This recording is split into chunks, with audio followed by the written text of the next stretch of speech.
शादी के दूसरे दिन ही मिराल अपने घर छोड़ के भागने लगती है। वहाँ पर अली इसको देख लेता है और अली कहता है तुम कहाँ जा रही हो।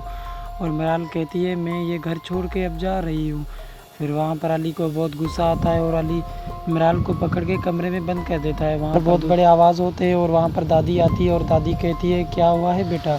और वो कहता है मिराल जो थी वो घर छोड़ के जा रही थी और उसको इसलिए मैंने उसको कमरे में इसमें बंद कर दिया। दूसरी जानब देखेंगे कि एलिया जो है वो मिराल से बात कर रही होती है और फिर वहाँ पर अचानक अली आ जाता है और अली मिराल से मोबाइल छीन कर वो एलिया से बात करता है। फिर वो कहता है कि मैंने तुमसे शादी नहीं की तो तुम इसका बदला ऐसे लोगी।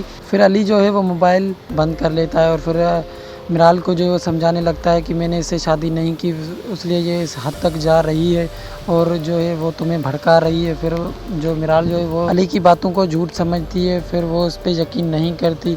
फिर अली जो है वो उससे जैसे तैसे सबूत दे रहा होता है और फिर मिराल को जो है कुछ यकीन अली हो जाता है। तो दोस्तों वीडियो आपको कैसी लगी, वीडियो पसंद आई हो तो लाइक शेयर ज़रूर कर देना। कमेंट का रहेगा इंतज़ार, कमेंट ज़रूर से कर देना। Thanks for watching.